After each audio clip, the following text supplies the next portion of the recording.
Coming to paperback and e-readers, E-Steam Cancel Vacation. Hell's aspiring angel takes on a social justice social media mob looking to cancel her in this all-new E-Steam series adventure. Pre-order E-Steam Cancel Vacation on Amazon.com today. I got a chance to take a look at Static Season 1, Number 3. And this third issue is just a completely jumbled mess. Now, with this third issue, we see that not only is Vita Ayala's writing not great, but we also start to see that there are some serious editorial problems with this book. Now, that's a really bad sign because Static is supposed to be the flagship character of the Milestone relaunch, and if the flagship character's book is not put together in a solid fashion, that doesn't really bode well for the direction of the publishing company, because the flagship book of a comic company should have consistent writers, consistent art, and it should have really the strongest art direction of all the books.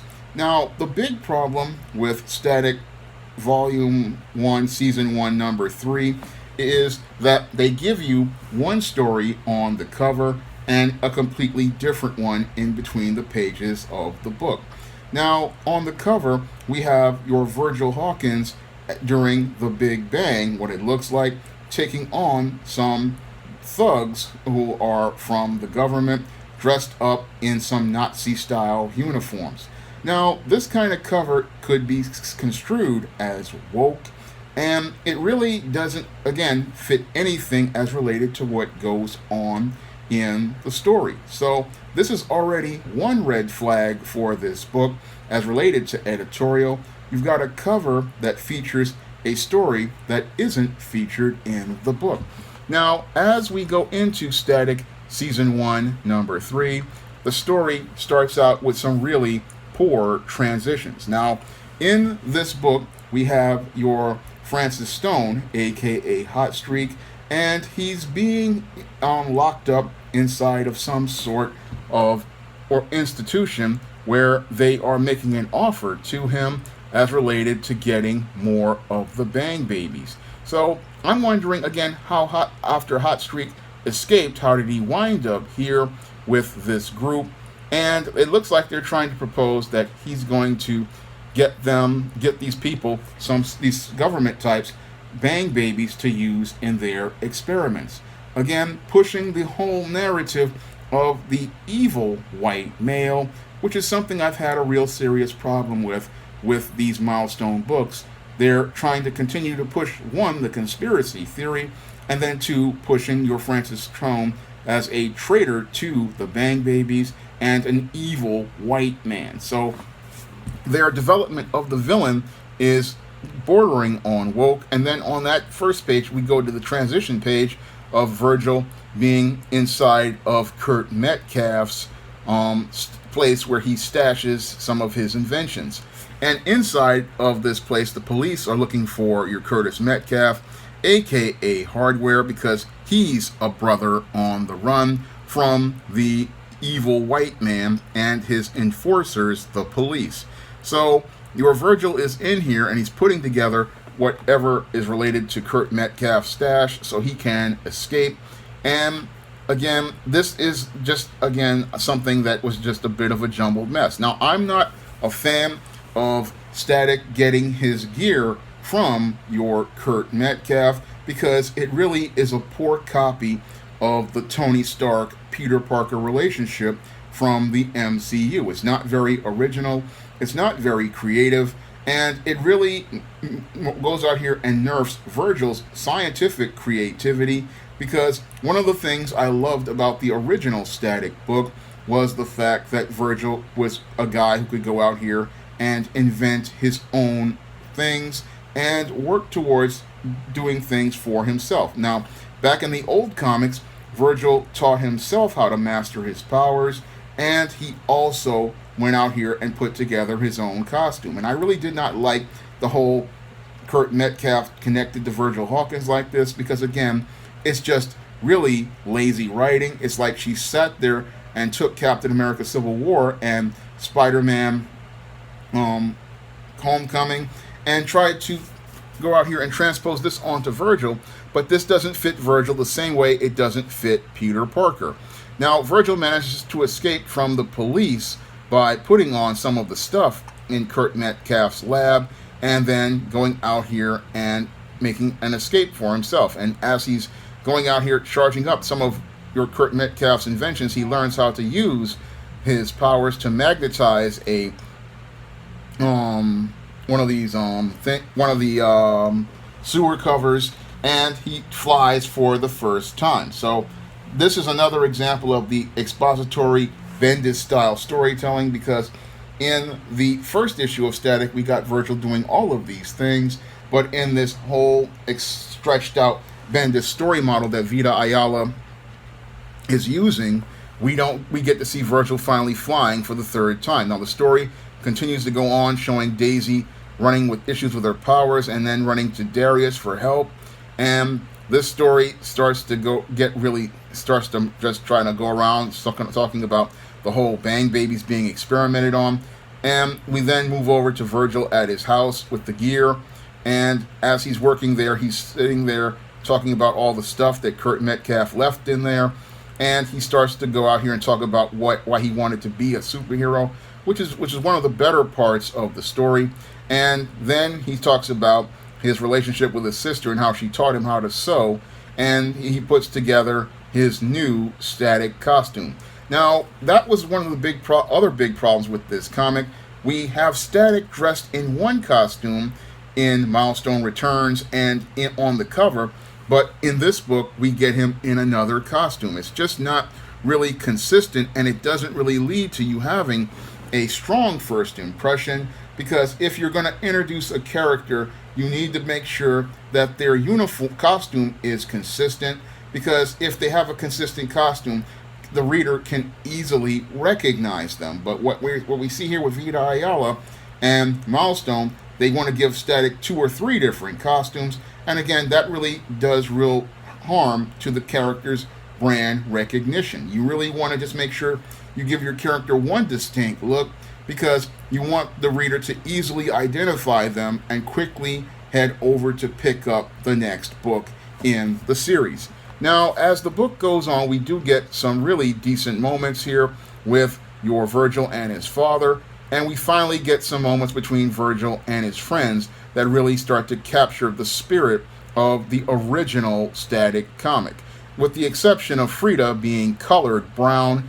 And that's something that I think that they did because they don't like the idea of Frida being a white Jewish woman, but that's what Dwayne originally wrote in his stories, because Dwayne was all about these friends being diverse and saying that, Virgil, he grew up in a suburb of Dakota. He didn't grow up in the ghetto of Dakota. So what they were saying is, hey, he's got friends of all different races, and this race swap of your Frida in the middle of the series, this is just something that I believe was done out of desperation, because the woke types don't really like the idea of Virgil being interested in a white Jewish woman, even though that was what Dwayne originally intended in his story. So Frida in the original Static book was involved in interracial relationships with one of Virgil's friends, and that's something that was always part of it. But here it looks like they're trying to change her color, her ethnicity, by changing her color, because this is definitely not a colorist error. It's just an effort to try to race swap Frida, and it's not really a good look on Milestone. Now, as things go on, we start to see your Hot Streak now involved with the white man and making it all the way that he is the evil white man. And as things are going on, you have these government types looking for more Bang Babies, and the series ends with your Hot Streak, now part of the government, looking for your Virgil. And I'm really not really feeling this whole storyline, because it feels like it's going round and around in circles, and I'm not really feeling the whole thing about the evil white man, because in every Milestone book, you've got an evil white man, whether it be Hot Streak and the government, or you've got your Edwin Alva and Hardware, or you've got your new evil white man in Icon, I forget what his name is. What is his name? Benedict Lord, and it's really not giving me the diversity I got from the original '93 series. Now, in the '93 series, by the third issue, your Static was taking on your Tarmac, and he was then learning about Holocaust and how much power he had in Dakota. In the third issue of your Icon, we were in the middle of the Payback storyline finishing up, and Icon taking on another villain. And in Hardware, he had dealt with Reprise. So we got a little bit more diversity as related to the Rogues Gallery, and that was something that was one of the more refreshing things about Milestone. But they really, again, have a villain problem, because the villains that they have in their stories really don't get enough character development. And when it comes down to this whole turn with Hot Streak, it just feels flat and one-dimensional.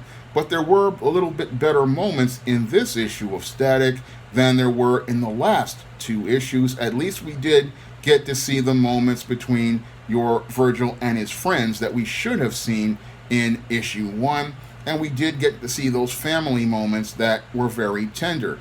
And the book, again, we're here at the halfway point, and I believe this series could be better under a better writer, and the pacing really needs to pick up, because in 3 issues, you really want to just be able to either wrap the first story arc and then start working on new rogues, because you want to keep the reader engaged. But this series feels, with this Bendis style model, you only have 6 issues, and you're halfway through the book, and I'm wondering what the payoff is going to be for your Static, because we're only 3 issues into the book, and he finally gets a costume, and that's just too many books to be able to go again show us this character going into action. I mean, the first 2 issues, he goes into action with no costume. Now he gets another costume, but he never uses the costume that was featured on the first 2 covers. Again, that's really bad editorial and really bad design, because you really want to make sure your characters are shown wearing the same consistent uniform, because that's how you build your brand recognition, and that's how you build your readership. So this third issue of Static was a little better than the others, but it's just still not up to the standard of the 1993 series. So Milestone really needs to get together, because you had 2 artists on this book. You had a lot of editorial issues. You had coloring issues as related to Frida, and the whole book is a jumbled mess. And if you're going to be out here with these flagship characters, you have to do better than the jumbled mess that you're putting together right now. I mean, I think Milestone needs to go out here and learn something from Concrete Comics, because Concrete shows us how to put together a character and their universe in a consistent fashion, and they've been doing a far better job at putting together the Concrete universe than Milestone has for this relaunch. Because with Concrete, we know who the main characters are. We know that it's Acolyte, Absolver, and Odina, and all 3 of those characters that are a part of the Concrete Trinity all have distinct rogues and distinct rogues galleries being established early in their series. So they are in a better place structurally and story-wise, and this is the way a comic is supposed to be put together. So Concrete is doing a better job than Milestone is doing right now. And Milestone, even though they were one of the innovators of black superheroes in the 90s, they are falling far behind due to really bad editorial with Reginald Hudlin, and really terrible writers like Vita Ayala, who really don't have a good handle on the characters.